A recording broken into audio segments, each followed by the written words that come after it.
بسم الله الرحمن الرحيم الحمد لله رب العالمين والصلاة والسلام على أشرف الأنبياء المرسلين نبينا محمد وعلى آله وصحبه أجمعين أما بعد السلام عليكم ورحمة الله وبركاته. Dearest brothers and sisters, if you can hear me and if you can see me, just give me a little salam in the chat box so I know that everyone is live and kicking, inshallah. MashaAllah. If you are the furthest person away from us, let us know where you are tuning in from. UAE, MashaAllah. E17 representing, MashaAllah. New York, Allahu Akbar. Fantastic. May Allah bless you wherever you may be. And the Netherlands, Allahu Akbar. Somebody said 5 minutes from me. Right, okay, MashaAllah.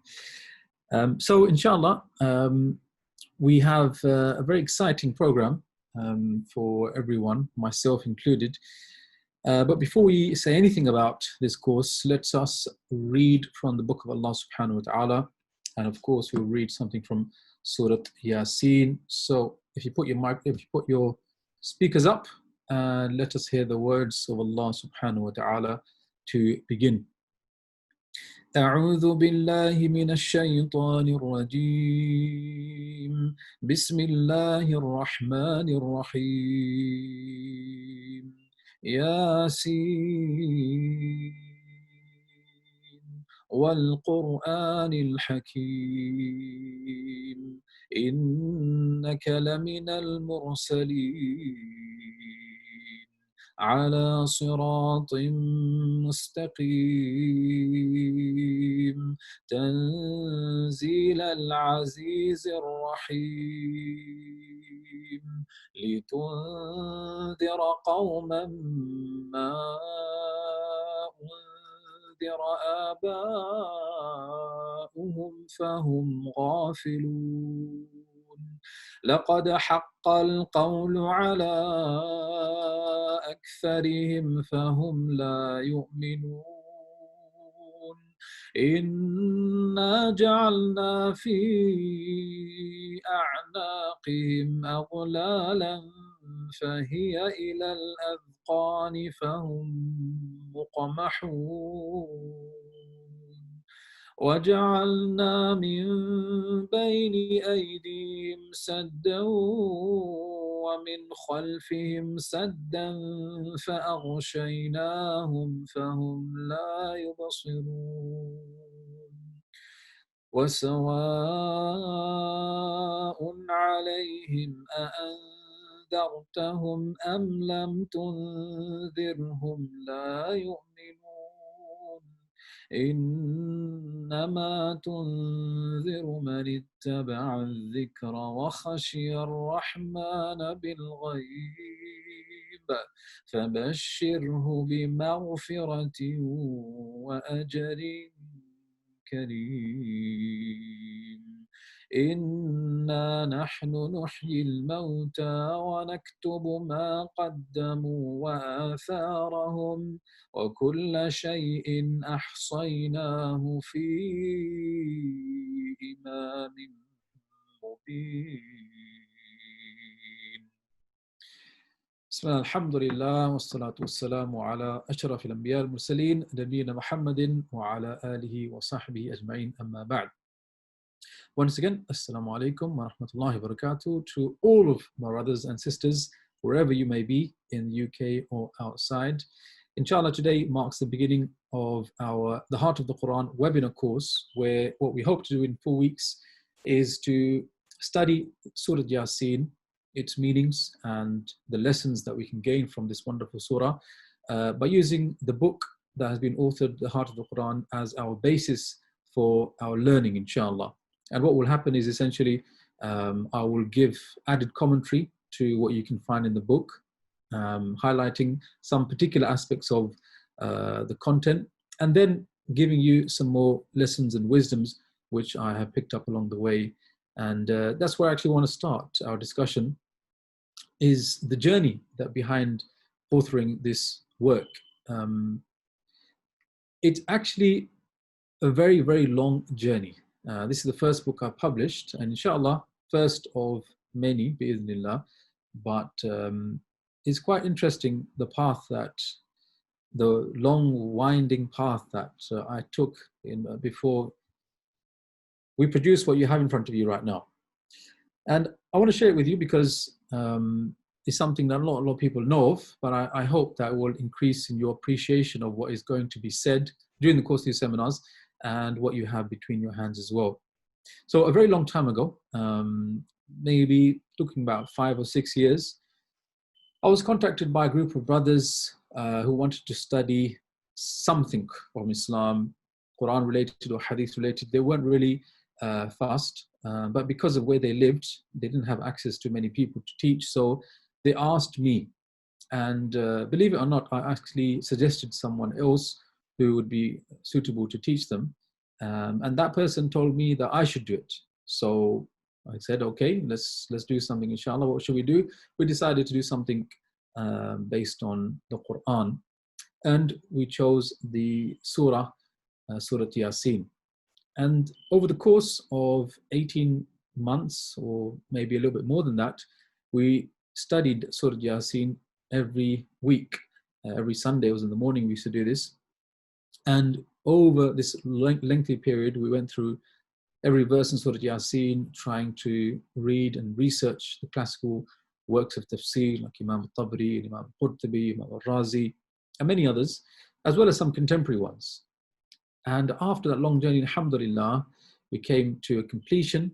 And before I had actually completed with those small group of brothers, I had already started teaching this surah in a masjid, in Holloway, in fact. I don't know if anyone here has watched that series, but that, I can't even remember how many years ago that was. Started to teach it again. And obviously once you revise something and then teach it again, you uncover more things that you either misunderstood or you are unaware of, and then it becomes, nurun ala nur, as they say. And then, subhanAllah, I had an opportunity to teach the surah once again in my masjid. By then I had become an imam of a masjid, Rabbit Masjid, and taught it there as well, and that was over the course of a year. So I managed to repeatedly study and teach this surah a number of times. I believe it's 5 times in total. And because of the amount of research that was done, it was suggested to me by some of the students in the initial class, 2 of them in particular, that I should try to make this into a book. It was well over, 50,000 words that had been compiled in a document of research.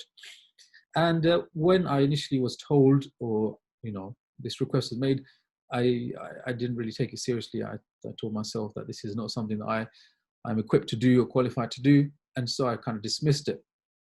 But what I did decide to do was to try to make a series of articles explaining Surah Yasin based on the commentary that I'd researched into articles for Islam 21C. I don't know if anyone here actually recalls in Islam 21C they were publishing the tafsir of Surah Yasin on a weekly or fortnightly basis.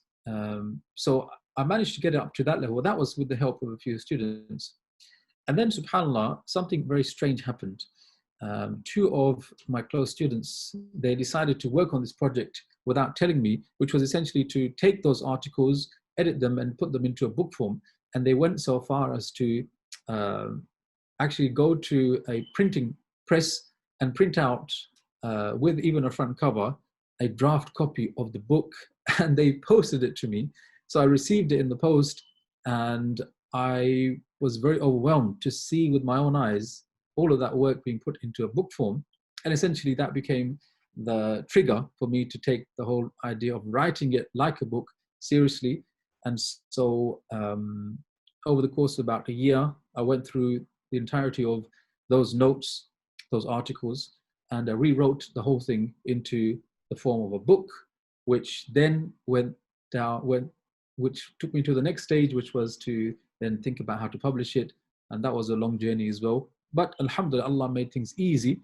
And one thing after another, the journey became easier and closer until, alhamdulillah, a publisher known as Cube Publishing, may Allah reward them, they accepted the admission of the book and they published it. And alhamdulillah, it is with you now. The purpose of me telling you all that is, firstly, to give you some inside information, you have joined us on this webinar, and that is something that we really appreciate, and we ask Allah subhanahu wa ta'ala to grant us a closeness with him and an attachment to his book, and especially Surah Yasin. But secondly, to show you that there is a considerable amount of information and research that has not gone into the final product, simply because that would overwhelm the regular reader. And my whole objective behind the book was to write it in order to bridge the gap between the regular knowledge-seeking Muslim and the classical scholarly works, which are most of the time out of our reach. And even those that can read them, they struggle to connect with them and engage with them. So, I'll just ask you a question right now. How many people here have tried to read Ibn Kathir, the translation, and thought, you know what, not really feeling this, it's a bit difficult for me? Is that you? Have you had an experience like that? Right, okay, so many of you saying yes, and I feel the same way. And subhanAllah, I don't know if you've tried to read other tafsir literature, but it's actually quite difficult to connect with it and to feel like you're learning and you're increasing your knowledge. So I recognize that the scholars of Islam, they're writing tafsir for a particular target audience, and it's basically for the scholarly elite. And that's the nature of tafsir, to be quite surgical science, to get technical and to explain things which are ambiguous or vague to high level readers of Arabic.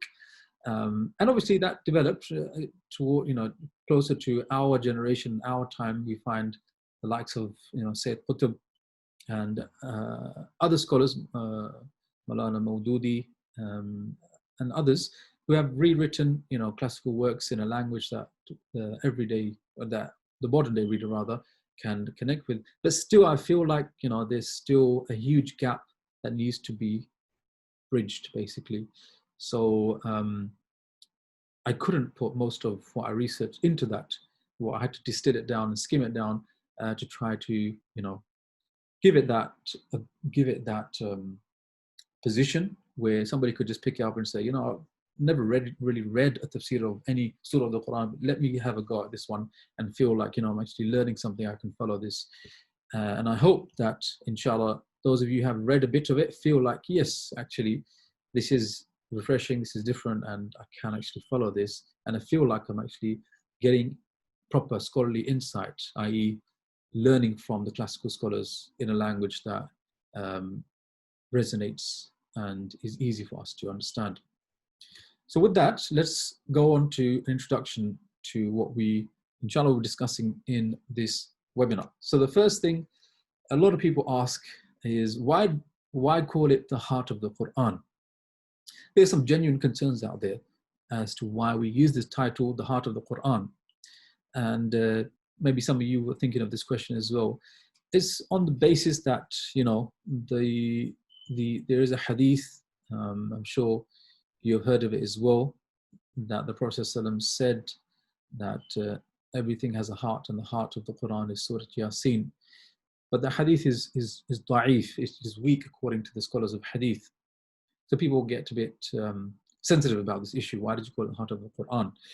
Firstly, if you read any book of tafsir, especially the classical commentaries, you would find, I think nearly all of them, even Ibn Kathir, you would find that they mention this hadith.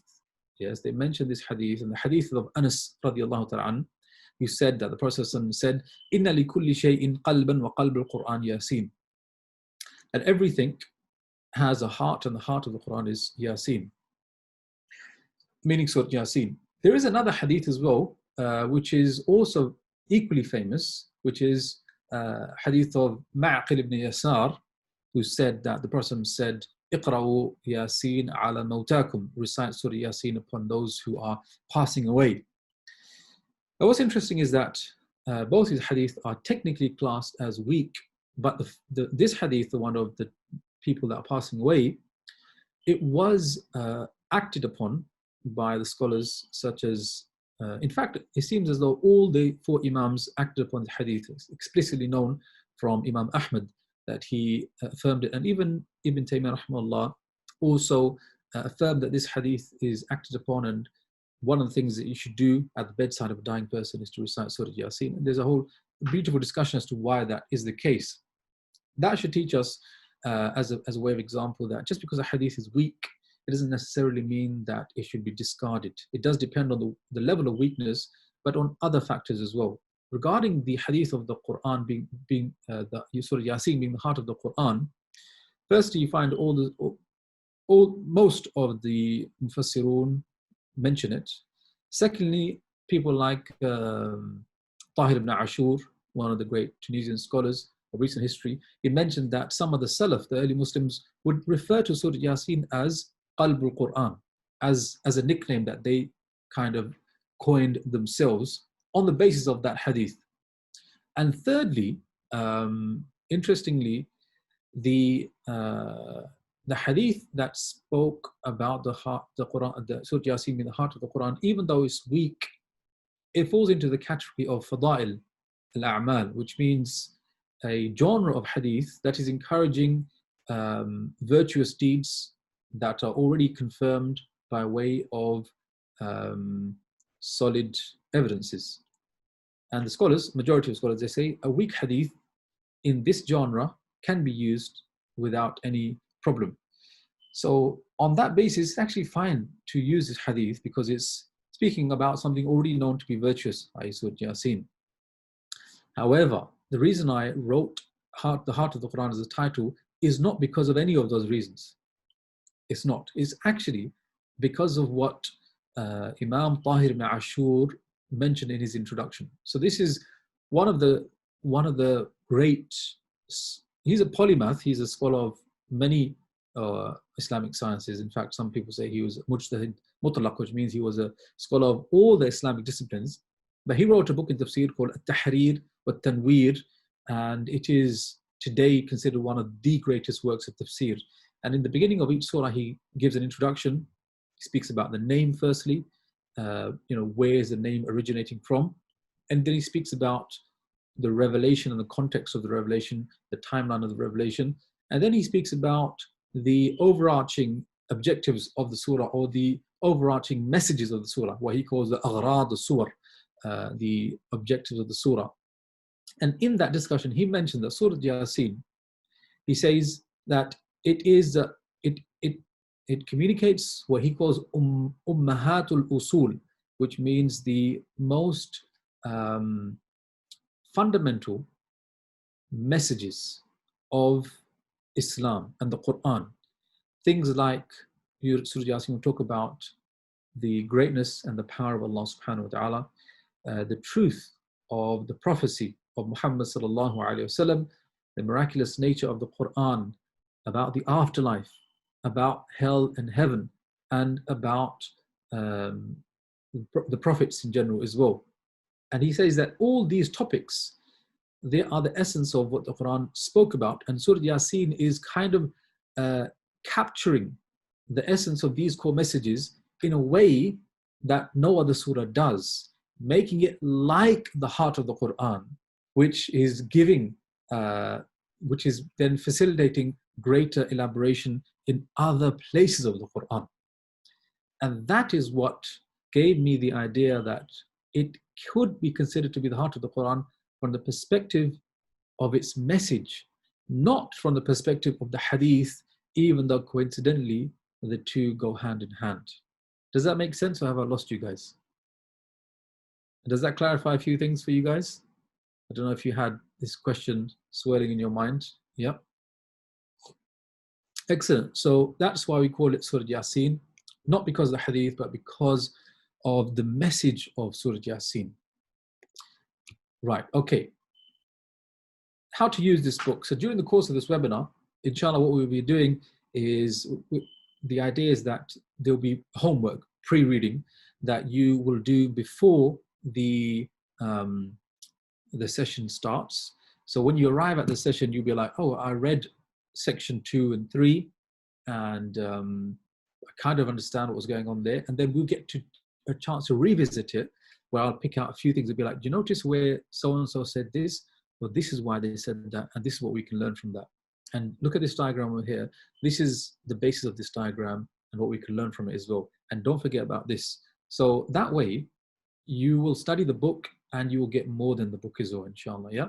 So as we are talking now and making points here and there, I will say to you, if you go to page number 28, you will see this diagram. And I'll show it to you on the slide, but you can flick through your book. And if you want to write directly on the book or put a note in the book, you can do that, inshallah.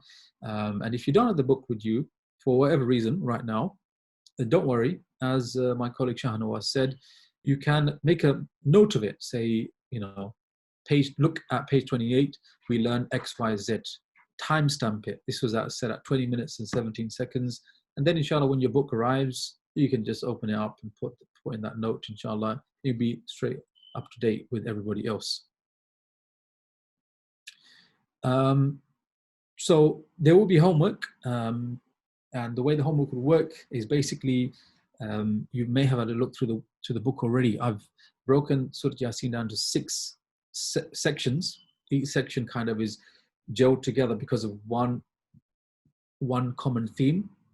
And that will be the basis of the homework as well. It'll be like, look, for instance, this week, your homework will be to read section 1 and section 2, and then the week after 3, 4, and then 5, 6, like that, inshallah. And so this will be your reading, and it will give you a chance to think of questions, things that you may not understand. So what you can do is you can pen down those questions. You could even try to set up some kind of way of submitting your question to us beforehand, and I can have a little read and then think of an answer. Or during the course of this, and during the course of this webinar, we will have Q&A, hopefully twice. So once before we break for Maghrib, and then once before we end as well. So you guys can ask your questions, and inshallah, we can help with that. As a personal challenge, I would tell people to really get the most out of this course is to memorize Surah Yasin if you haven't already done so, and to read it in your salah. And as you're reading it in your salah, try to slow down your recitation, think about the meanings, think about what you've learned, and try to make this webinar not just like an academic exercise, but something that you live and you experience and you feel it bringing you close to Allah subhanahu wa ta'ala. And I ask Allah that He makes it truly beneficial for myself and for all of you, and inshallah the people that you will share it with as well. Say Ameen. Okay, so let's start now. If anyone is anyone struggling to hear me, is the sound okay for you guys? I can see somebody saying, but I just want to see if it's common for everybody else. You can hear me okay? Right, okay, so if you're struggling to hear me, what I would say is maybe hit refresh or something, because it seems that the problem is on your side. So let's start with an overview. And if you open your book now, unfortunately I don't have a copy of the book with me, but this is in the introductory section where you have the overview and you find this diagram. I'll give you a second just to page 10, fantastic. So this is a diagram based on a theory, and the theory is like this. Every chapter in the Qur'an, which is called a surah, is presenting at least one overarching message, and that message is being kind of delivered through multiple avenues or perspectives throughout the surah. But if you piece all those elements together, essentially they are communicating one overarching message, or maybe more than one. So you can actually get books of tafsir which suggest what they call maqsad of the surah, and there's one recently published called Al-Mukhtasar fi Tafsir. It's only in Arabic at the moment, as far as I know, though they are working on a translation. And before each surah, at the top they will write, and the overarching message of the surah is X, Y, Z. Okay, and they do that for every single surah. I don't know who was with me during the Connecting with the Qur'an series. What they would have seen is that every surah we were going through, I would be like, and the main message of this surah is, teaching us to think of Allah as the provider, or teaching us to always trust in Allah, etc., etc. So that's the idea. So when it comes to Surah Yasin, there are a number of theories as to what the main message is. In the beginning, what I came across were many scholars saying the message revolves around a resurrection, al-ba'ath, and the idea that people should be no doubt that Allah subhanahu wa ta'ala can and will resurrect humanity, and then hold them to account. And they would quote verses like, verse number 12, Allah says, Inna nahnu nuhyi al-mawta wa naktubu ma qaddamu wa atharahum. Allah says in Surah, in verse number 12, that indeed we bring the dead back to life. We are writing down what they sent forward, as well as their footsteps. And then towards the end of Surah Yasin, we see again that the critics of the Prophet ﷺ, they would say, how can we be brought back to life? وَهِيَ رَمِيمٌ, meaning when our bones have become decomposed. And then Surah Yasin will deliver lots of rational arguments as to prove that Allah can and will bring you back to life. However, on further reading and reflection, I feel like even though that is a top message in Surah Yasin about resurrection, it seems as though there's a greater message at play, which encapsulates this message of resurrection, and that is establishing the veracity of the Prophet ﷺ's message and belief in resurrection. So the idea is that this surah, this is where this diagram, which I believe you have in your books. Yes, you do have this diagram, the Revelation timeline. It's quite handy because it gives us a context, and the context is, yes, page number 16. Thank you very much. Prophet ﷺ is in the most difficult year, or perhaps his entire life, which is the 10th year of prophecy. Does anyone know what name this year was been given by the scholars of Sirah? They call it the year of, yes, Am al-Huzn, the year of sorrow. And this is the year where he lost his beloved wife, Khadija, he lost his uncle, Abu Talib, and he dies as a mushrik, and he got rejected by the people of Taif in a very horrific and tragic way. And it was around this, and I'll go into more details about this later, it was around this time that the Prophet ﷺ received the revelation of Surah Yasin. And you can imagine the state of mind that he's in. Every door is closed. He's losing loved ones. There's no light at the end of the tunnel. People are now increasing in their abuse against him because his uncle Abu Talib has passed away. They're trying to undermine him. Some of them are trying to assassinate him.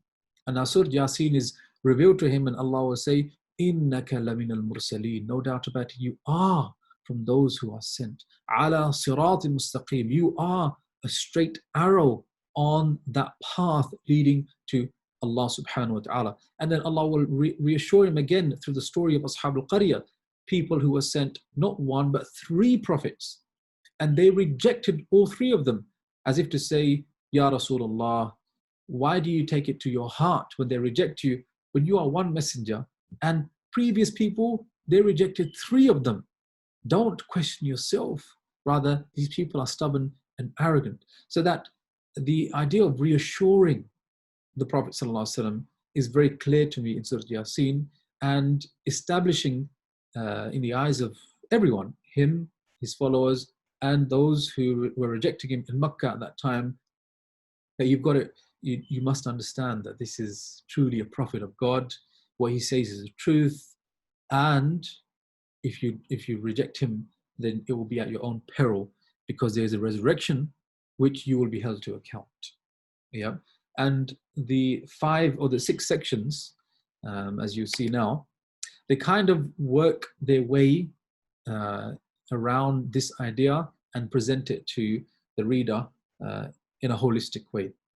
Yeah, so I don't know if you've ever heard of this theory before, about each surah having a kind of main message. But many scholars for the last at least 100 years or so have been writing about this. And one of the first to clearly write about a surah having a unique message was Sayyid Qutb. Yeah, Sayyid Qutb in his book Fi Dhilal Qur'an. So if you wanted to read more about this, you can, I think you can download it now as well. In the Shade of the Quran by Sayyid Qutb. There you can read the introduction of each surah and you can see what he says, maybe about Surah Yasin and about other surahs as well. So if we now look at page number 12, I believe it is, with the second diagram, you see that here are the 6 sections of Surah Yasin. So very briefly, the first section begins by speaking about the Qur'an and the heedlessness of the people. You know, this Qur'an al-Hakim, Allah swears an oath by the Qur'an, and later on in that passage Allah will say, these people, they have like shackles around their neck, which their hands are tied to, and that's the reason why they don't accept the truth. It's shackled by their pride and their arrogance and their vanity. And Allah warns them, and Allah subhanahu wa ta'ala tells the Prophet that, you know, لَقَدْ حَقَّ الْقَوْلُ عَلَى أَكْثَرِهِمْ, that the word has proved true for most of them. Meaning, don't beat yourself up about this. The fact is that most of them are not going to listen to you, not because of you, but because of their own arrogance, because of their own stubbornness. So that's section 1. Section 2 now kind of delivers the same message, but from the perspective of history. So Allah will take us back in time to a town. All that is said in the surah is, it is Ashab al-Qarya, meaning the people of the town. And the scholars of Tafsir, they say this was a town called Antakya, which was the border of Syria and Turkey. And there were a group of people lost, some say idol worshippers. 2 prophets came to call them back to the truth. They rejected them both. A 3rd one came to support them. They rejected all 3. Things became heated. And the heat of that argument and that commotion, a man comes from the furthest distance of the city, whose name is Habib al-Najjar, one of their own people, who accepted the message and then gave a wonderful piece of advice to call the people to listen to their messengers, but instead of listening to him, they killed him. And then Allah says, this man, قِيلَ دُخُلِ الْجَنَّةِ, he is told, enter paradise, and from a place which reflects paradise, or from a place where he sees paradise, he says, Ya layta qawmi ya'lamun, if only my people knew how Allah forgave me and honored me. As if to say, man, if only they knew what they would have got had they listened to me, they would have listened to me. Still hopeful and feeling sorry basically for his people. So that's like a lesson from history. Oh Quraysh, don't be like those people, because you know what happened to them? After they killed that man and rejected 3 prophets, Allah wiped them out and they became extinct. Do you want Allah to do that to you, O Quraysh? And then section 3, which is lessons from nature. This is now the idea that you can look back in history and find signs. But you can also look in front of you. Allah will say, for example, وَآيَةٌ لَهُمُ الْأَرْضُ الْمَيْتَةَ أَحْيَيْنَاهَا وَأَخْرَجْنَا مِنْهَا حَبًّا فَمِنْهُ يَأْكُلُونَ. Allah will say that, you know, there's a sign for them in the dead earth, meaning when the seasons are during autumn and winter, the land becomes barren and dead and the crops die out. And then suddenly, it seems, it comes back to life again. And Allah is saying there's a sign in that, because even from what grows, you eat from that food, and that sustains your own life. So don't you think that the way the plants and vegetation die and come back to life, that I don't have the power to do that to your dead bodies? Yes, don't you think? These are signs now in front of you. And what's amazing, subhanAllah, is that in section number 4, so section 2 was signs in history behind you, and section 3 is signs in front of you in nature. Allah will say in section in verse number 45, وَإِذَا قِيلَ لَهُمْ اتَّقُوا مَا بَيْنَ أَيْدِيكُمْ وَمَا خَلْفَكُمْ لَعَلَّكُمْ تُرْحَمُونَ. And when it is said to them, be cautious of what is in front of you and what is behind you, so that you may be recipients of mercy, ... meaning they don't care. So section 2 was about what's behind you, and section 3 was about what's in front of you, and section 4 is like, it doesn't matter. People are going to be blind no matter what proofs you present to them, subhanallah. And so the next two sections, section 4 and section 5, essentially are going to be about stubborn people, how blind they are, and then how they're going to feel when they die and are resurrected and are told, Imtazul yawma ayyuhal mujrimun. They are told to separate themselves now from the believers and stand away from them and head towards their fate in the hellfire. And then we hear descriptions about the hellfire and about how they will regret and it will be of no use whatsoever. But what's also interesting is that Surah Yasin kind of goes 360, because it began by saying, Wal Qur'an al-Hakim, this miraculous Qur'an, full of wisdom. Here's some of the wisdom. Towards the end it will say, well, you know what? وَمَا عَلَّمْنَاهُ الشِّعْرَ وَمَا يَنْبَغِي لَهُ إِنْ هُوَ إِلَّا ذِكْرٌ وَقُرْآنٌ مُبِينٌ. Allah would say towards the end of Surah Yasin that we never taught him poetry, nor does it befit him, meaning the Prophet ﷺ couldn't string poetry together, even if he tried. Meaning, what is the Quran then? It is but what? A reminder and a clear book. Yes, as if it is now going back to the beginning of what it said, which was the Quran is miraculous. That means that this man's message is true, which means if you reject it, you are going to be subject to serious consequences. So in a way, Yasin has so many messages inside of it, some to do with the Quran, some to do with the Prophet ﷺ, but it seems as though the overall message is one of reassuring the Prophet ﷺ, establishing the veracity, the authenticity of him being a prophet of God, and sending that warning to people that basically your time is running out. And if you think of it historically as well, if we go back to the timeline, 10 years of rejection, each year it began becoming more ramped up. When Abu Talib dies, historians like Ibn Ishaq would say that the Quraysh, because Abu Talib was like a chieftain and would have the Prophet back, when he died, they became even more emboldened to harass him, to abuse him, and ultimately to try and kill him. So the Prophet's life became extremely difficult. And after 13 years in Mecca, Allah will then open a way for him out, where he will go to Medina and be met by the Ansar, the helpers. As if, or just like the story of Ashab al-Qaryah, who the prophets are rejected, 2 of them, and then the 3rd as well. And when there's no light at the end of the tunnel, Allah will send a helper, just like the Ansar of Medina, and they will come in defense of their messenger, of his messenger, in the same way the Ansar come to the defense of our Prophet sallallahu alaihi wasallam. And subhanallah, this shows us the importance of the context and how it helps us to appreciate the message of the surah. Okay, a few more things, one more slide, in fact, and then we'll take a short pause for questions. And you guys can ask me whatever you want, inshallah, as long as it's related to this topic and the surah. I'm more than happy to take it, inshallah. So now let's go to page number 28. Jazakallah khair to Miriam for putting that for us. So page number 28. So this is another interesting area of discussion regarding tafsir and analyzing the surah. So this is something that was written about by Imam Suyuti. He passed away in 911. Difficult to forget that date, right? He passed away in 911. And he wrote a book called Marasil al-Matali', which means the connection between the beginning and end of a surah.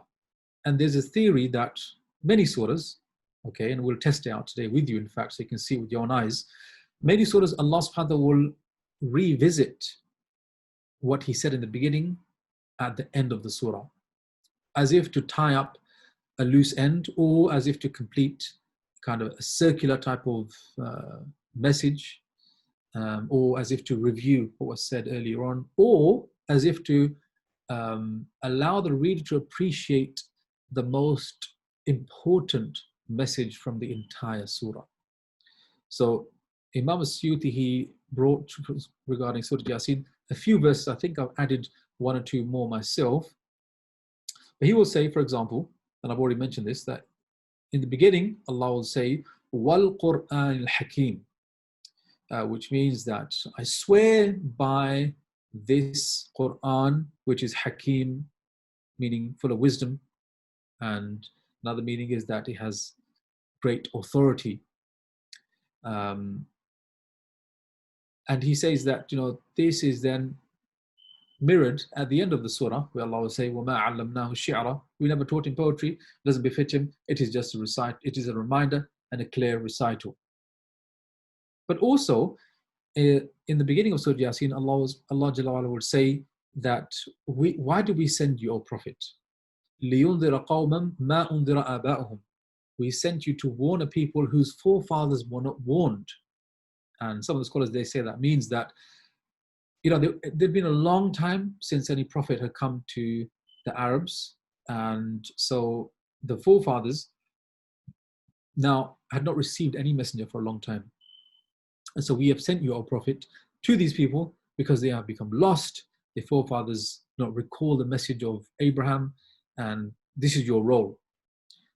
Towards the end, Allah will repeat this in a different way. Allah will say, لِيُنذِرَ مَنْ كَانَ حَيًّا, which means in order to warn those who are alive, meaning whose hearts are alive. Yes, meaning whose hearts are alive. And the difference is, you came to warn all of them, all the Arabs, and we know that the Prophet's his message is meant to be to both humanity and the jinn kind. But Allah is saying the ones who will get the warning are those who are spiritually alive. Yes, which unfortunately is not most people. It is only a few people. May Allah count us amongst the few. Ameen. And another mirroring of beginning and end is where Allah will say in the beginning, Inna nahnu nuhyil mawta. We bring to life the dead. And towards the end, Allah will say, قُلْ يُحْيِهَا الَّذِي أَنْشَأَهَا أَوَّلَ مَرَّةٍ. Say to them that the one who will raise them up is the one who did it to them the first time. Meaning, you doubt Allah can resurrect you. Allah is the one who brought you into existence in the first place. Bringing you to existence from nothing is harder than bringing you into existence from matter, right? Pieces, decomposed bones, whatever it may be. So that's interesting. And if you look in Surah Yasin, you may find one or two other occurrences of mirroring from the beginning and the end. However, I want you to have a look at this yourself. So I've chosen a surah, Surah Rum, which is the 30th chapter of the Qur'an. So if you can open up on your apps if you want, or you can open up Mus'haf yourself. If you go to Surah Ar-Rum, which is the 30th chapter of the Qur'an, and just have a read of the beginning page, okay, up to verse number 6. Excuse me. And when you've read that, I want you to go to the very end of Surah Ar-Rum and read the last 4 verses. Okay, I'll give you like 2 or 3 minutes to do that, and then I want you to tell me if you can spot any repetition or mirroring or revisiting. So this is Surah Rum.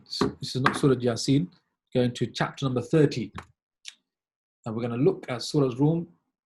No help from me. You just look at yourself, the first 4 verses, then look at the last 4 verses, and then I'm going to ask you if you can spot any kind of repetition or commonality, inshallah. Take 2 minutes and do that. I'll be back with you in a second.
Okay, so has anyone seen anything which stands out?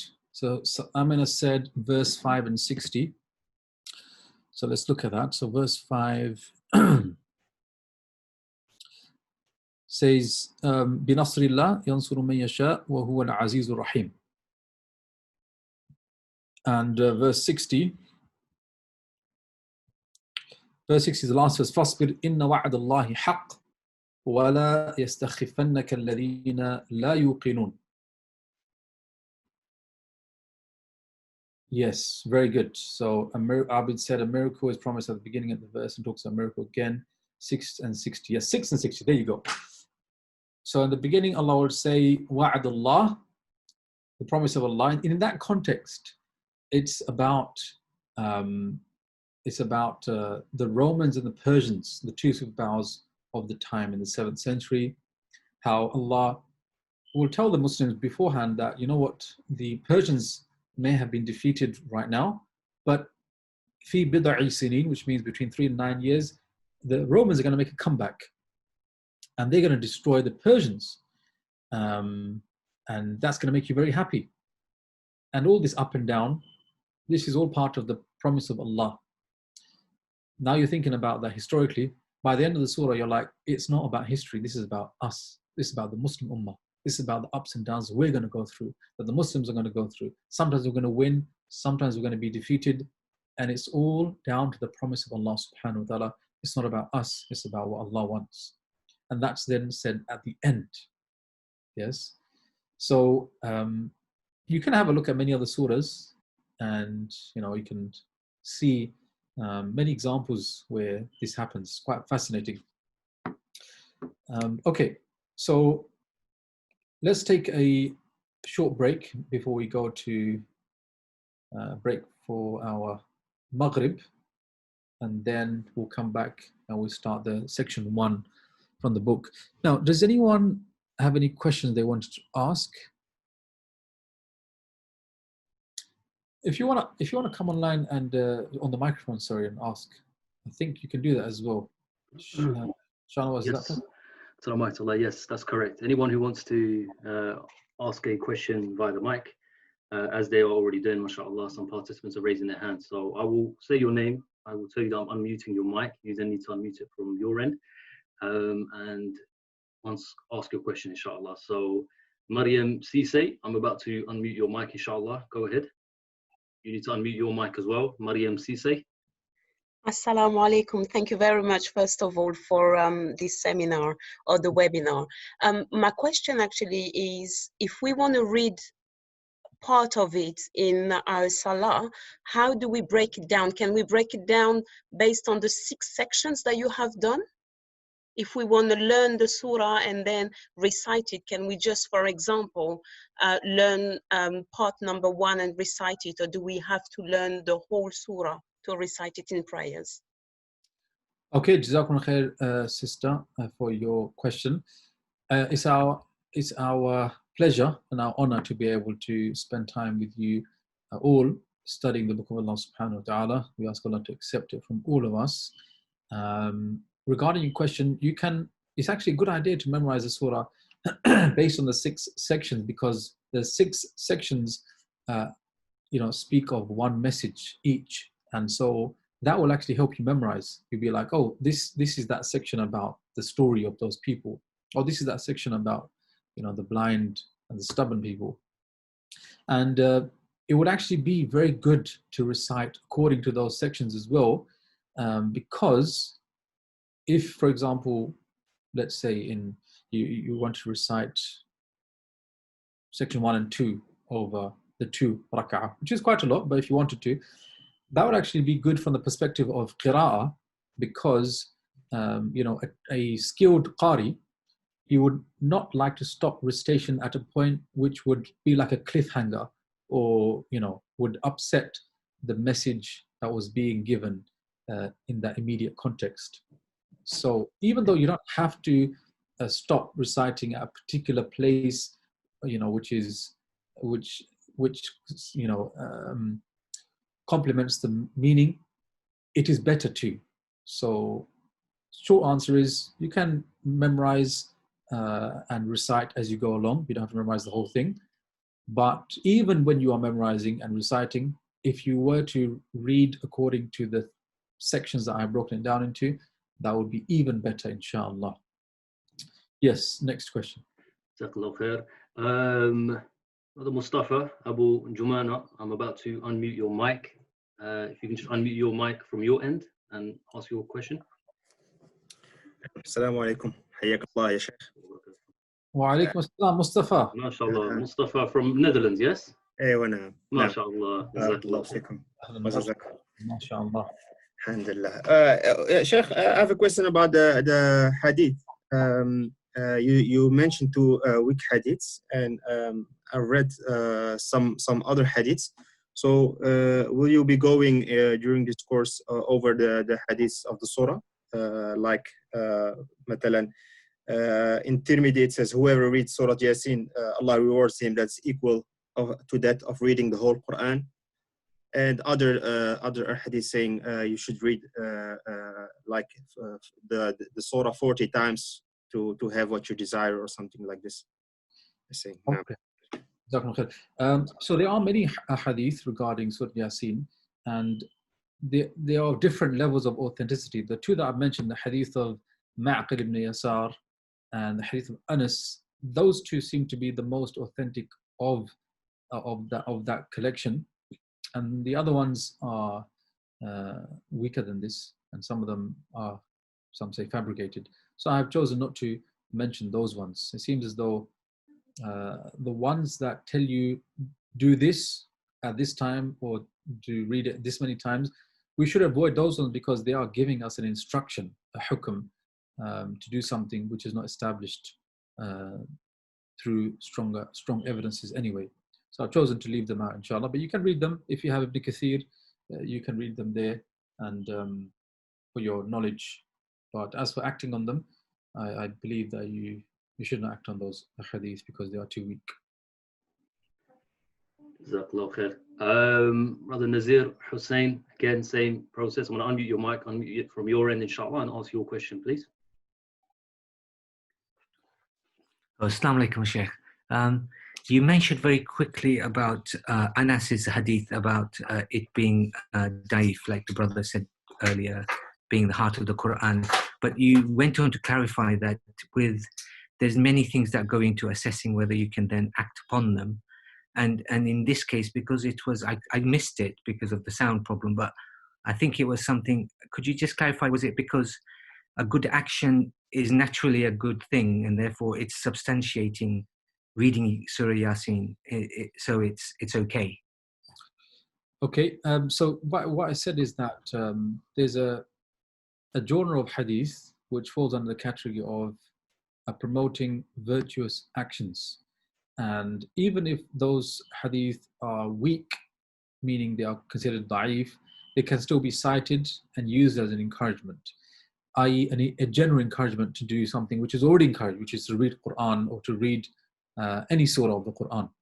So in that case, it's perfectly fine to cite the hadith and to use it as an encouragement to get people to read Surah Yasin or any other surah if there is a hadith of a similar nature for another surah. But the basis of the title of the book actually doesn't have anything to do with that hadith, and that was the main message from that point. Okay, we'll take one more question. Is that okay? Yeah, and also there's some questions in the chat box. some people are asking the books of tafsir that you mentioned, will you be able to note those down and write them down? Some people weren't able to catch them.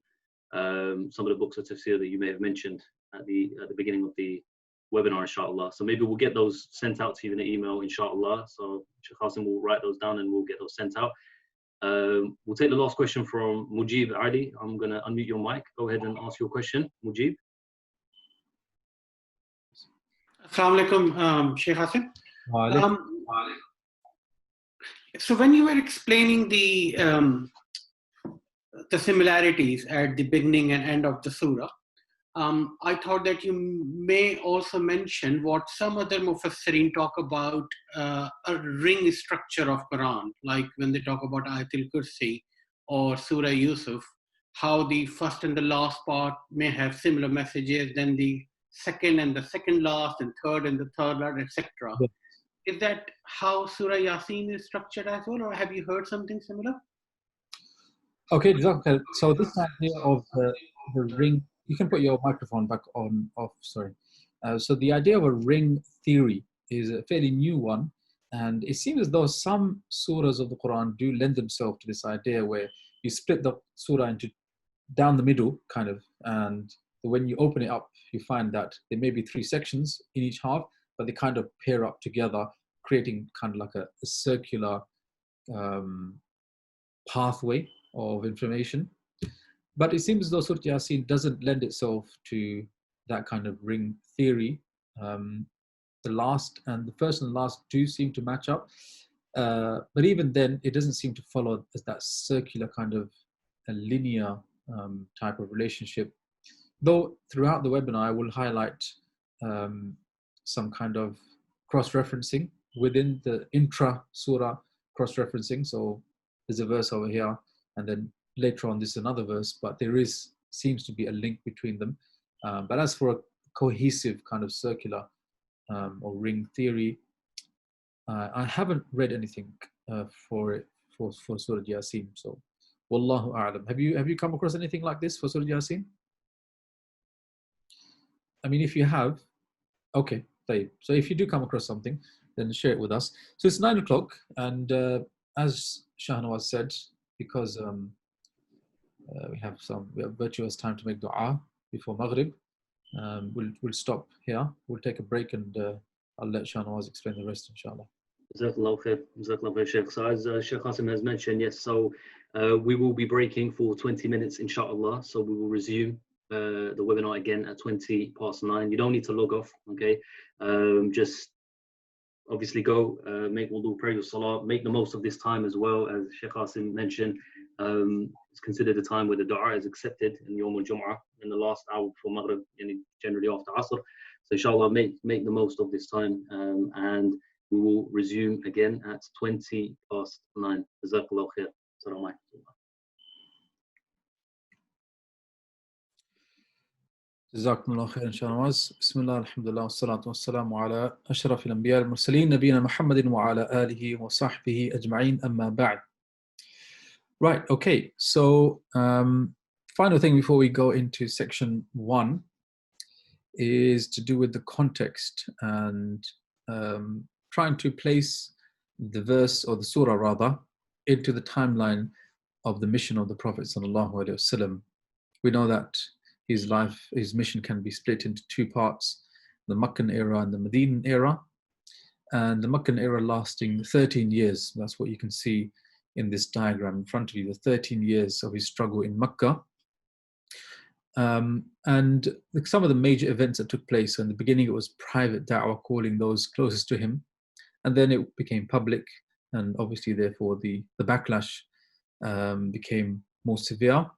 And then it turned from just, verbal abuse to a social and political boycott of the Muslims. And they had to, subhanAllah, spend over 2 years living in a valley and suffer from not just the boycott, but the consequences of it, of starvation, of, financial affliction, etc., testing their nerve. And then on a personal level, in the 10th year, the Prophet is hit with these two personal tragedies and then the tragedy of the rejection of the people of Taif.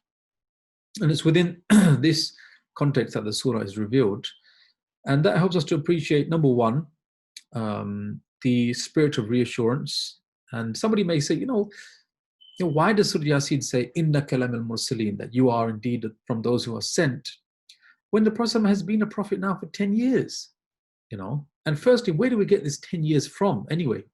Well, that's an interesting question. And to be honest, not a lot of scholars of Qur'an speak about the year in which surah was revealed, and that's because the information required for that is difficult to source, and even at best, there are only one or two narrations that categorically lay out the chronological order in which the surahs were revealed. And on top of that, some surahs were not revealed in one shot. They were revealed maybe a part of it in this year and another part in another year. So piecing all that together is very difficult. Only a few surahs, actually I'm not sure about a few, but only some surahs were revealed in one shot. And one of the few scholars who does attempt to research and to explain when a surah was revealed, at least after at least the positioning, it came after this surah and it came before the surah. So on a sequence of surahs, where does this surah fit in? And that is given to us by Imam Tahir ibn Ashur, I mentioned to you before already, his book At-Tahrir wa Tanweer. He will do this in the beginning of each surah, mention Surah Yasin, he says, was revealed after Surah Jinn. Surah al-Jinn, we know for sure was revealed in the 10th year of prophecy, because the incident of the Jinn, according to many scholars who listened to the recitation of the Prophet, happened on his way back from Taif, where he was all alone, standing in the middle of the night, praying, reading Qur'an, and then a group of jinn, nafar, as the Qur'an says, a group of these jinn, they passed by, they heard him recite Qur'an, Inna sami'na Qur'an and ajaba, we heard an amazing Qur'an. That happened to him when? In the 10th year of his prophecy. Therefore, Surah Yasin was revealed after that. We can, with some confidence, say it was revealed around the 10th year, around this time. That's where the 10 comes from. As for, why does the Quran need to reassure the Prophet ﷺ? Doesn't he already know? Isn't that kind of, I don't know, bad on us to say that he needs reassurance? Well, some scholars, the way they explain it is, it wasn't for his sake, it was for our sake. Like, don't doubt him, even though things are not going his way. However, there is another way to understand it, a very human way to understand it, which is that, you can have conviction in yourself, and especially if you're a prophet of God receiving revelation, you're convinced, but the constant denial and rejection of people does chip away at your conviction and undermine your morale. And I'll just give you a very simple example.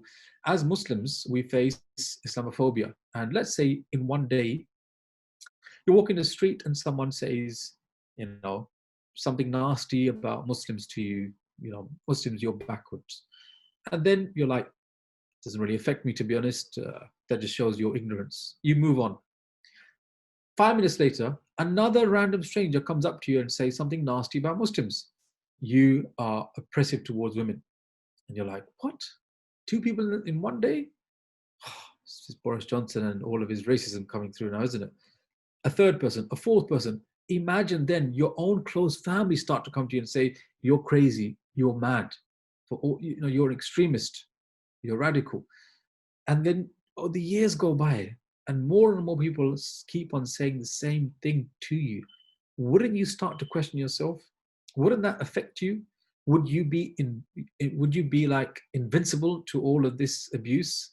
No, you wouldn't. You would find that it does affect you. And when it affects you, you need reassurance. And the Prophet ﷺ was not an angel, even though he was tougher than any of us and more robust and resilient than any of us. He was still a human being. And so we find the reassurance in Surah Yasin. It does seem to relate to that context of rejection and abuse, etc., etc. The other thing it helps us appreciate is the aggressive tone of Surah Yasin. Now, for example, Allah subhanahu wa ta'ala will say, لَقَدْ حَقَّ الْقَوْلُ عَلَى أَكْثَرِهِمْ فَهُمْ لَا يُؤْمِنُونَ. No doubt about it, the word has proven true on most of them, that they are not going to believe. What does that mean? It means, as you'll see in the book, main interpretation here is that حَقَّ الْقَوْلُ, the word being true refers to the decree of God that they are going to go to the hellfire. Allah is basically saying most of them are going to go to the hellfire. You're like, wow, that's harsh, you know. And you also read this story about this nation of people. They rejected their prophets, and Allah will say, "In kanat illa sayhatan wahida, فَإِذَا هُمْ خَامِدُونَ." That their fate was one piercing blast was sounded, and it tore them up, and they went out like a campfire, like a fire that was put out, yes, by being stamped on. That's the meaning of khamidun. Again, a very horrific destruction of people being described to us in Surah Yasin. And there is that, it's quite harsh, that tone that keeps on re-emerging in Surah Yasin every now and again. And a neutral reader will be like, the Quran is quite harsh. Not necessarily if you understand the context. This is 10 years of rejecting the nicest, the kindest, the most eloquent man on the face of the earth. He keeps on coming to you, explaining to you, reasoning with you, offering you, the path to guidance. And he's got amazing character, and you just keep on being evil to him, keep on being obnoxious towards him. What type of tone then is supposed to be used with obnoxious, rude people? Of course, one, a strong tone, an aggressive tone, a tone of warning, a tone of threat. So that's the context, and a lot of people don't appreciate this, so I'm spending some time on it to help you, to kind of raise your estimation of knowing this information in understanding the surah. Right, okay, so we have, I'll spend the next 20 odd minutes going through just parts of section 1 and section 1. Section 1, as we said, is primarily to do with the Qur'an and the heedlessness of people in general, but in particular the Quraysh that were living there at the time of the Prophet ﷺ. So it begins, Yasin wal Qur'an al-Hakim. And there's lengthy discussions, especially if you go to Surah Al-Baqarah, about these letters known as the Huruf al-Muqatta'at. In English, we call them the disjointed letters. And just to add another layer of insight, according to the scholars who say that the letters, they do actually express some meaning, even though they're letters and Yasin doesn't really mean anything. Yasin, Alif Lam Mim and Qaf and Kaf, Ha, Ya, Ain, Sad, as a collective, being the introductions to many chapters of the Quran, they do serve a purpose, and one of the purposes is to illustrate the miraculous nature of the Quran. I'm sure many of you have heard this, right? And you might be thinking, how exactly does it show the Quran is miraculous? Well, the usual line of explanation is because it's as if Allah is saying, these are the letters of the Arabic alphabet which we have used to compose this Quran. And you know these letters. In fact, you're masters of the Arabic language. Can you not use the same letters to produce something like it? No, you can't. There you go. The Quran is miraculous. However, there's another way of understanding that as well. And that is to say that letters themselves, A, B, C, D, Alif, Ba, Ta, those letters, you only become acquainted with them when you're learning the language, when you're educating yourself. When children learn how to read and write, they learn the alphabet. If you were illiterate, it would mean that you never studied the letters of the language, because the letters are what you need to know in order to be able to string a sentence together, to write it, to read it, to recognize it.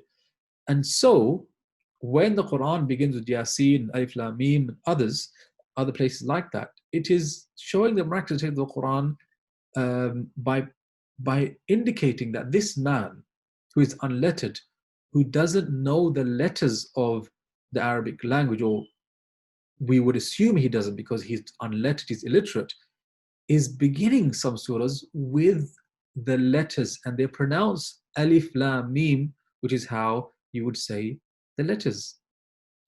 Does that make sense? So when Muhammad Sallallahu Alaihi Wasallam, is reciting Yasin, maybe people out there are thinking, how does he know those letters? And he's illiterate. Do you get that point? So there is another way to explain perhaps how these letters show the miraculous nature of the Qur'an. But anyway, that's something for you to think about and add to as another possible explanation. The other thing is that some of the scholars, they believe that Yasin is not part of that collection of huruf al-muqatta'at. They actually believe that Yasin is a shorthand for a phrase.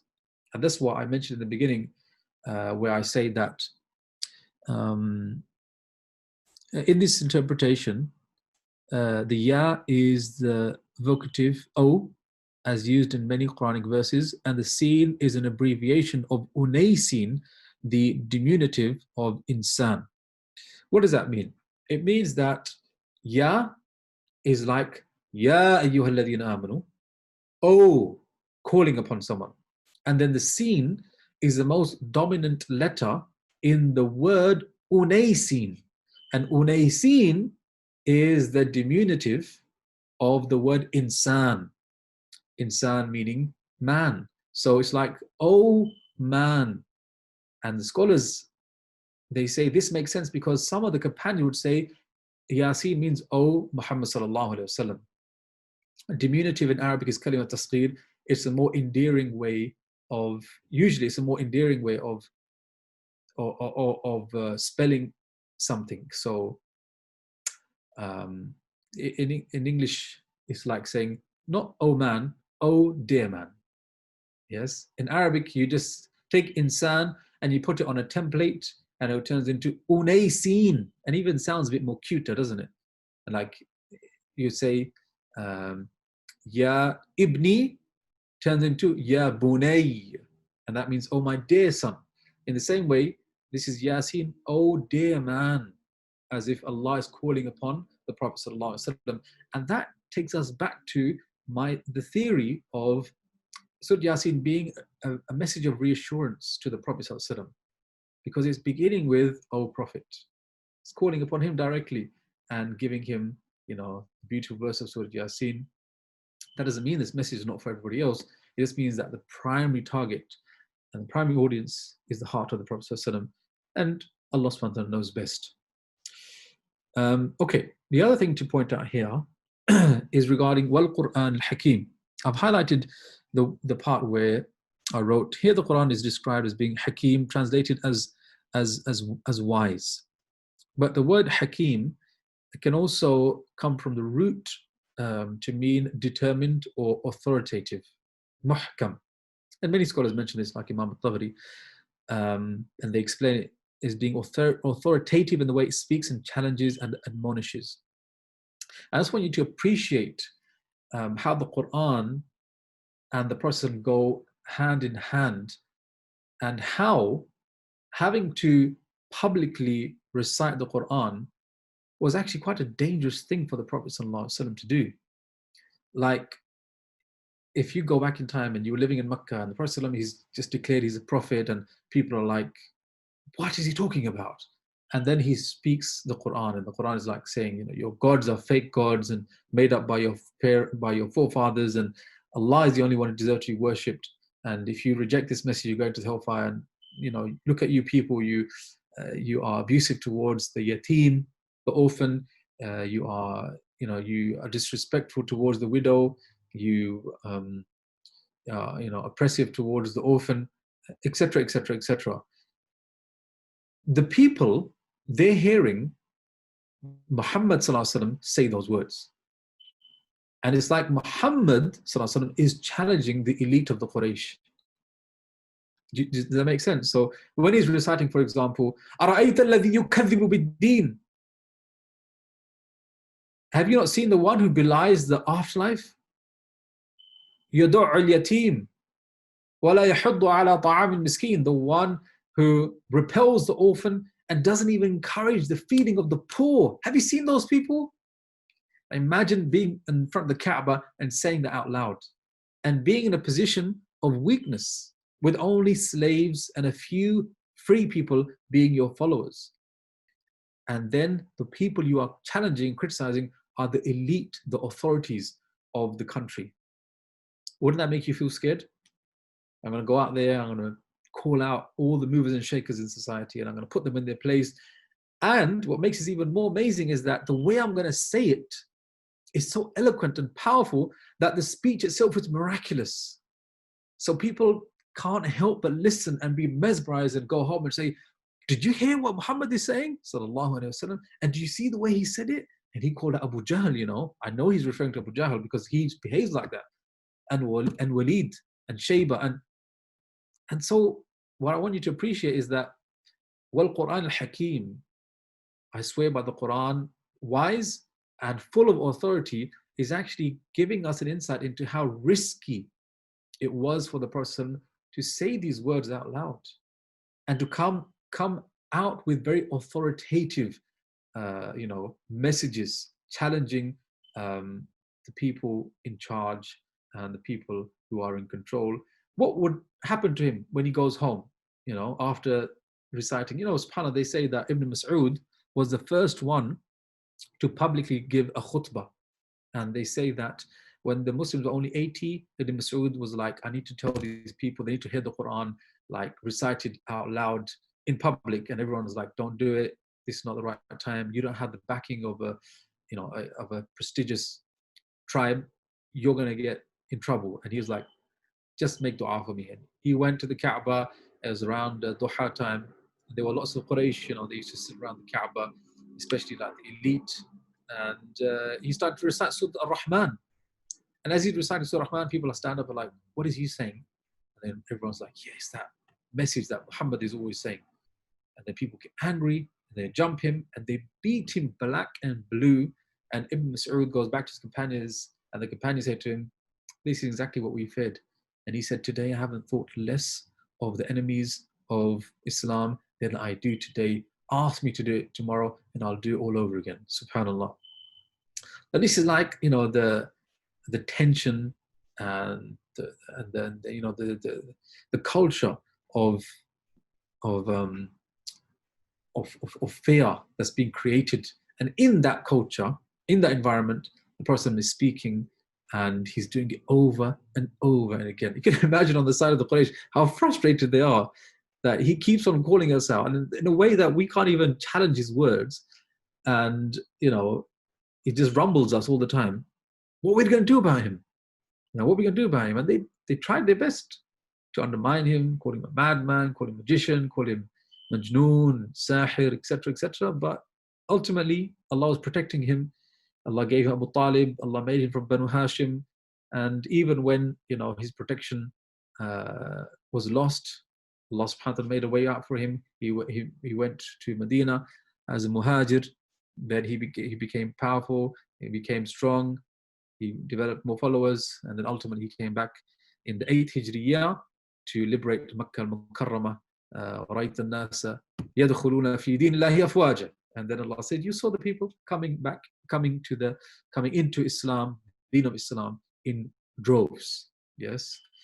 And how amazing must that have been, sallallahu alayhi wasallam. Okay, just a few more minutes, inshallah, about another insight into section number 1. And it comes regarding verse number 11. So the verse number 11, Allah subhanahu wa ta'ala says, إِنَّمَا تُنذِرُ مَنِ اتَّبَعَ الذِّكْرَ وَخَشْيَ الرَّحْمَنَ بِالْغَيْبِ فَبَشِّرْهُ بِمَغْفِرَةٍ وَأَجْرٍ كَرِيمٍ. After explaining that most people are destined to go to the hellfire, they're destined to reject you, they're shackled by pride and vanity, Allah then speaks about the few that will believe. And the way Allah said it, إِنَّمَا تُنذِرُ مَنِ اتَّبَعَ الذِّكْرَ. You can only warn those who follow the reminder. And number 2, they have khashya, fear or they are in awe of Ar-Rahman, the most merciful, Allah subhanahu wa ta'ala, bil ghayb, which can mean when they're all by themselves or despite not having seen you. Yes. So the wording, innama tundiru man, the man here translates to the only one who will follow the reminder, suggests that your followers will be few. Whereas in the previous verses, Allah will say, Inna ja'alna fi a'naqihim aghlala. Indeed, we have placed on them these shackles around their necks, which their hands are tied to. And Allah will say, Aktharuhum la yu'minun. Most of them are not going to believe. And the wording there is in the plural, suggesting the critics are going to be many. And then when talking about the good, it narrows it down to the use of words that suggest a few. In fact, man can mean the one who will, but it can also be unspecified, meaning, the few that will. And that's an indication again to the Prophet ﷺ that, look, it's not about the numbers at this stage. It's about knowing that there are a few in the crowd that are listening, even though they haven't accepted Islam yet, but you will see them come forth. Be patient, be optimistic, and wait for the help of Allah subhanahu wa ta'ala. But the point I highlighted here, where I said, moreover, the word follow is stronger in meaning than believe. What does that mean? Allah never said, إِنَّمَا تُنذِرُ مَنْ آمَنَ بِالذِّكْرِ. Indeed, the one who you can warn is he who will believe in the reminder. Allah said, who will follow the reminder. The difference between ittiba' and iman is, it can be understood that having faith in something is something that people can claim to have. People can claim to be healthy, okay? But when you see them at the dinner table, they don't eat like they believe in being healthy. In the same way, someone can claim to be a Muslim, but he doesn't do, or she doesn't do anything to show that she's a Muslim. But when you say, I follow the teachings of Islam, that means that I've signed up to the cause and I'm down with whatever. Whatever he asked me to do, Allah and the Prophet ﷺ, I will do it to the best of my ability, whatever I can do. So this shows us, subhanAllah, the Qur'an is saying, the only one who will follow the reminder. This is what true faith is. Yes, it's the idea that you are willing to follow, to listen and to follow, basically. And then later on, in section number 2, this is where you see another parallel occur, where Allah will say that, that believing man who will come and to the aid of the 3 messengers, he would say, Ya qawmi ittabi'ul mursaleen. Oh, my people, follow the messengers. The same word is used of ittiba', as if now we are revisiting this theme of following through a lived human example. That man knew it. He said to his people, don't just believe in them, meaning claim to have faith in them, follow them, because that's what messengers are there for. They're sent in order to show us a way that we can live our own lives and follow their example. Yes, and that can be a parallel as well. Also, the last part of the verse, فَبَشِّرْهُ. So give him glad tidings. فَبَشِّرْهُ, again the singular being used. فَبَشِّرْهُ, not فَبَشِّرْهُم. So give them glad tidings. No, give the one who follows the reminder and fears Allah in the unseen the glad tidings of 2 things. Number 1, maghfirah, forgiveness. And number 2, of a reward that is noble, that is honorable. Yes. And this idea of being given these 2 types of rewards, number 1, of forgiveness, wiping the slate clean. And number 2, of a reward that will make you feel honored, dignified, make you feel like you are noble. That is a reward to do with your reputation, isn't it? If you are a person who is given honor, it means that when people think of you, when people speak your name, they associate honor and dignity with that. And that's to do with your reputation. These two rewards, Allah will, so Surah Yasin will revisit them when speaking about the one man who does believe in the three messengers in section number 2. Is that an accident? Is it a coincidence? Allah will say that this one man, what does he say when he gets to paradise? He say, Ya layta qawmi ya'lamun bima ghafara li rabbi wa ja'alani minal mukramin. Amazing, he would say, when seeing paradise, woe to my people, if only they knew how my master has forgiven me and given me honor. Subhanallah. And that is, that is really amazing to see the way the Qur'an, it is cohesive and it delivers meaning in not just a linear way. So there's a way of reading one verse and taking the meaning and the lesson from the one verse.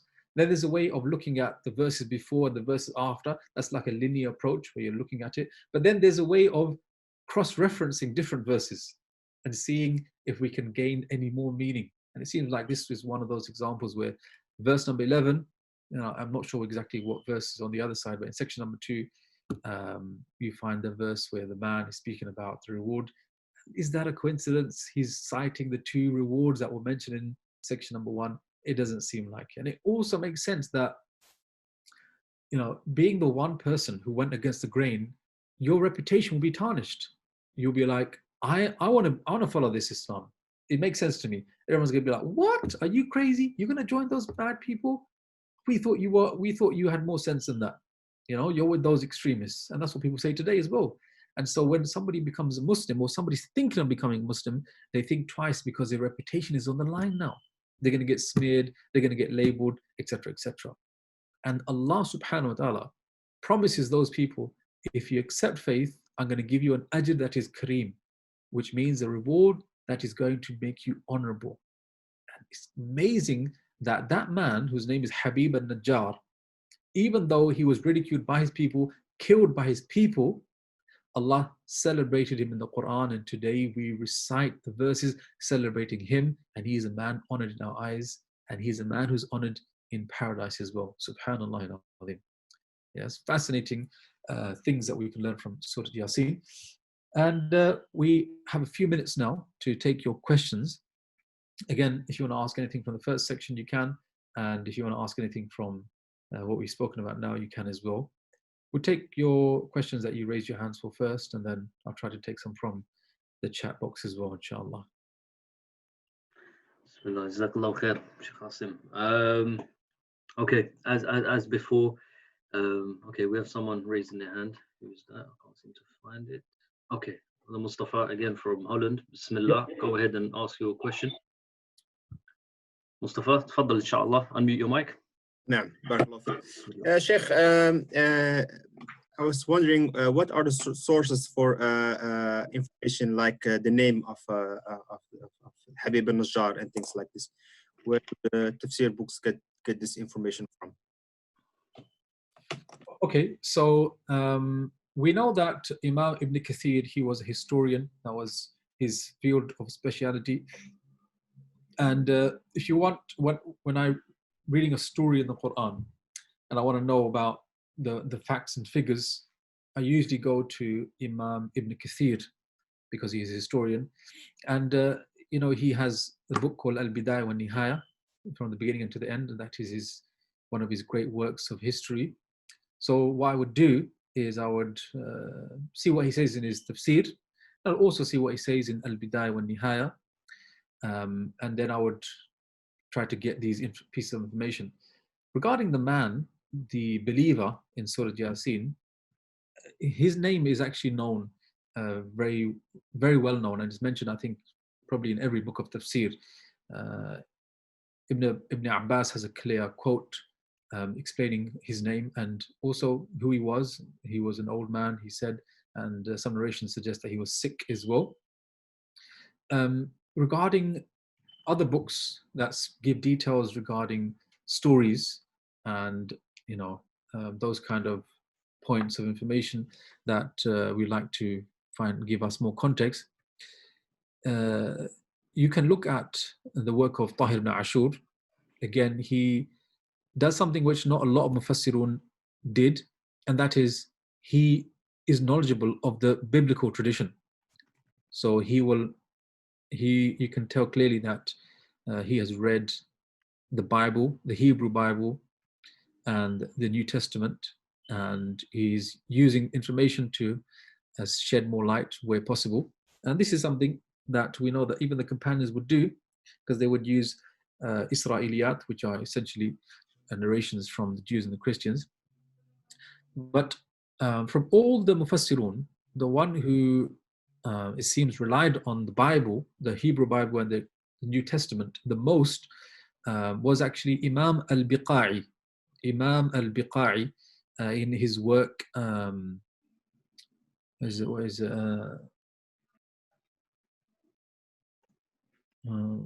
al-Durar? I forgot actually. I'll try to find it, inshallah. So his work, if you're reading a story in the Quran which is to do with the Israelite tradition, so prophets like David and Solomon and Moses and Jesus, etc., then if you go to the work of Imam al-Biqa'i, you will find that there's more information there. Obviously, you have to appreciate that now you're reading things which are outside the scope of Quran and Sunnah. So how do we understand, how do we analyze, how do we use? That's another discussion, inshallah. Right, next question. Nadm al-Durar. Yes, I'm getting confused with Imam al-Suyuti's. He has one very similar, Nadm al-Durar, and I forgot. Let me check. Is it Nadm al-Durar? Okay, there we have it. There's some questions in the Q&A box. I don't know how you want to do it. Shall I ask them and you answer them, or do you want to go to the Q&A box? You want to speak first?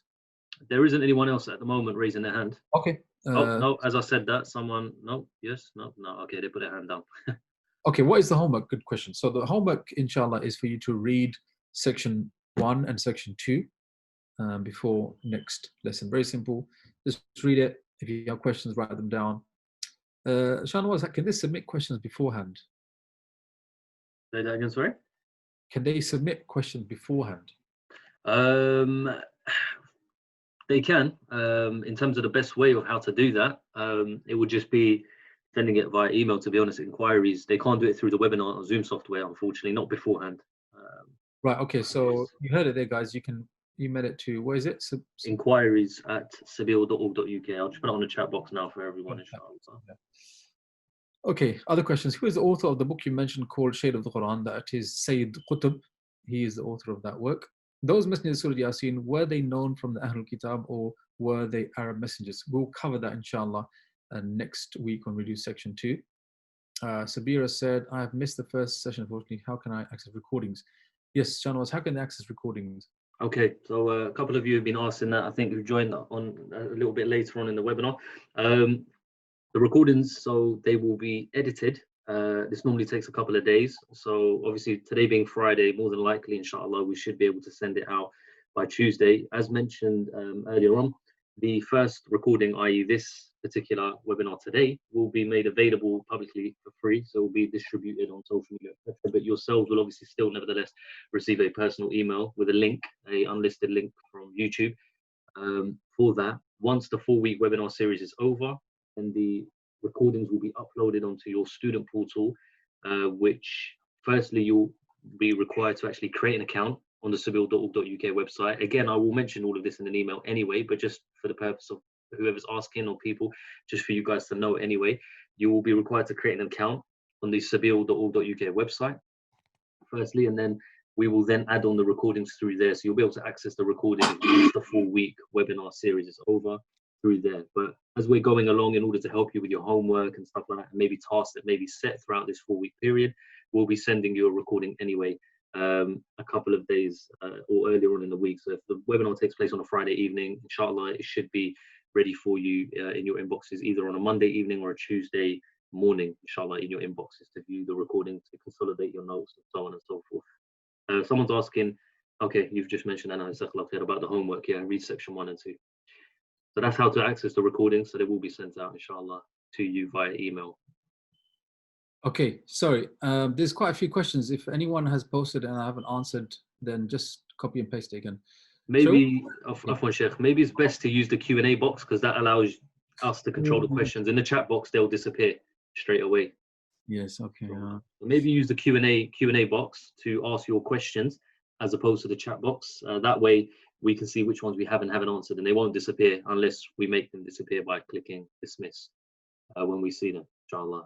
So use the Q&A box that you have on your tab at the bottom of your Zoom window. Okay, so someone said, is it recommended to recite Surah Yasin in the morning? Brother Abid asking this. I haven't come across any sound narration that says that it's recommended to recite it in the morning. There is a narration about the morning and reciting Surah Yasin. From what I know, it's very weak. Therefore, I wouldn't recommend anyone acting upon it. However, if somebody wanted to make it their own personal habit to recite Surah Yasin in the morning, there's absolutely nothing wrong with that whatsoever, even if you did it every day of your life. The problem is when you say, yeah, is this from the Prophet or not? Did he actually tell us to do this? When it comes to that question, we have to say, from what we can see, no, there is no proof for that. I hope that makes sense. Ustad, how do we reflect on the verse of Qur'an we study in Salah for each verse? What example could you give? How do you reflect on it? So, for example, you're in your Salah and you're reading, for example, Yasin. Pause here a moment and just think about how this is a call from Allah to the Prophet ﷺ, and just think about the Prophet ﷺ and how much Allah loves the Prophet ﷺ, and how he was feeling at that time, and then move on to the next part. Al-Qur'an al-Hakim. Think about the Qur'an and how amazing it is, how much wisdom it has, how dangerous it would have been for the Prophet to recite it out loud publicly, the backlash he would have got because of that. I mean, there's so much you could reflect over, right? And if you're praying by yourself, you can get lost in these thoughts. And inshallah, as long as your focus is on Allah and using the surah and the meanings to think more about Allah subhanahu wa ta'ala, this is a wonderful thing. This is make you from the khashi'een, inshallah. We know that the Prophet, he recited the verse in Surah Al-Ma'idah. One verse, he recited it the entire night in Tahajjud. One verse. To think, what was he doing? He was reciting it, thinking, reflecting, contemplating, being affected by the meaning. So even if you spent the whole night on one verse, you've done something amazing. Yes, you haven't neglected or done anything wrong. In fact, you've done something quite amazing. Right, okay, any last questions? Is there any authentic hadith regarding certain reward of virtuous reciting? So this is the beginning of the discussion we had in the webinar. If you want to rewind the recording and have another listen, you can. In the summary is that there are two main hadith which have a degree of authenticity. Number one, the hadith where the Prophet encourages reciting Surah Yasin on those who are dying. And number two, referring to the Qur'an as being referring to Surah Yasin as being the heart of the Qur'an. Both of them are weak, they are the strongest from the collection of ahadith that supposedly speak about the virtues of Surah Yasin, the others being very weak or some even fabricated. Simon said, can you please provide the author of the book Tahrir wa Tanweer and the exact title name? Okay, so regarding so if you were to go, this is very easy actually, it's in your book already. If you open your book and somebody, if they can point this out to us on the chat, there's a page where there's a table listing all the books that are used in order to research the material for the book. Can you see it? Page number 7. Jazakallah khair. Page number 7, you will see a long list there. And there you will see in one column the number of times I cited that, another column the name of the author, and another column the name of the book. And for sure, the book of Imam Ibn Ashur is there, the full title and his full name, inshallah. So, Saima, you can find it there. Right. Last question, inshallah. adding to the previous question, will this affect khushu' if we reflect on each ayah in the way you've described? Yes, for sure. I mean, the whole idea of khushu' is having the heart present in the prayer, attached to Allah, and what better way than to think about the words of Allah in the salah.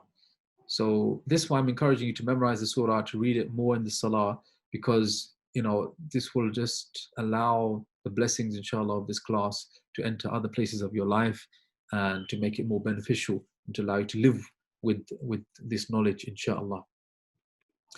Okay, Jazakumullah khair, brothers and sisters. We will, inshallah, meet again next week for part 2.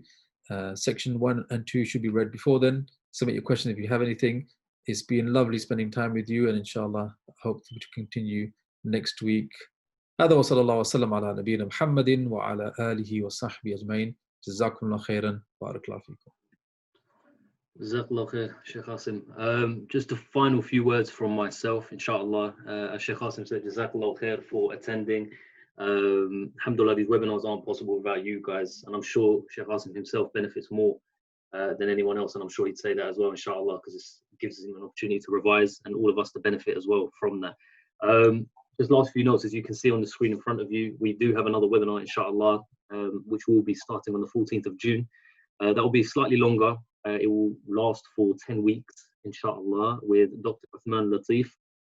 Some of you may have seen his name spelled differently. It is the same Uthman Latif that has released a book on empathy and has done many sort of courses.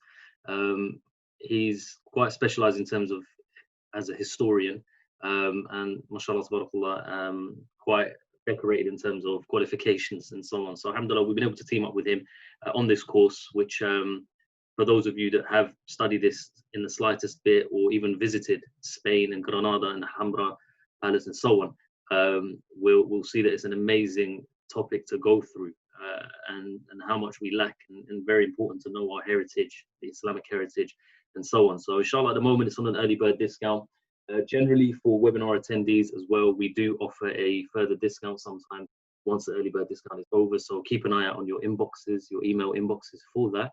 And inshallah, yes, so that will be 8 to 10 p.m. You can again register at the moment on sabil.org.uk. We will be making a payment page on the sabilevents.com website as well for those of you who have used that in order to sign up for this particular webinar as well, inshallah.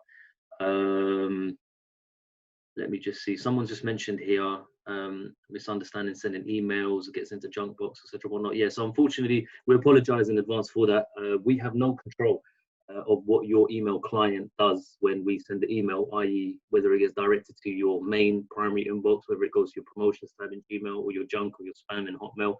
The best thing to do to alleviate that or to minimize it, inshallah, especially for future emails or correspondence we will send you, even in relation to this course for the webinar recordings, etc., is add inquiries at sabil.org.uk to your contact list, inshallah. That will hopefully be the best way to alleviate it, in order for you to make sure you receive the emails. Lastly, again, we did mention this earlier on, the books, those of you who haven't received them as of yet, for those who signed up today or a day ago, inshallah, you will receive that hopefully at the very earliest Tuesday next week and at the very latest Wednesday. Again, encourage your friends, family to sign up, inshallah, and to benefit from this. Alhamdulillah, today was more of an introductory session, although we touched on some certain gems and some insight into the surah itself, but I'm sure it will get a little bit more exciting as we go along. So please do spread the message, inshallah. As we always encourage everyone, in order to keep up with the latest updates and courses we have as well, follow us on our social media channels, Facebook and Telegram in particular, or Instagram, sorry. Just type in @Sabil and follow us there, inshallah, in order to keep up to date with all of that information. And lastly, again, just for you to have a read through anyway before, as we wrap up. Sorry, Mr. Webinar, could you send the recording? Yes, so as I've mentioned, the recordings will be sent out. Mashallah, we have to mention this many times. The recordings will be sent out, inshallah. No need to worry. If you have registered for the webinar, you will get the recordings, inshallah. Jazakallah khair. Have a safe night, inshallah. I know sometimes I'm confused with the timing. Don't forget to pray Isha. Obviously, I know it's dark. Maghrib comes in late, and Isha. Make sure you pray your Salat al-Isha. And inshallah, we hope to see you next week. Any questions in the meantime, email us at inquiries@sabil.uk. Jazakallah khair. Wassalamu alaikum wa rahmatullahi wa barakatuh. Subhanakallahumma wa bihamdika ashhadu an la ilaha illa anta astaghfiruka wa atubu ilayk.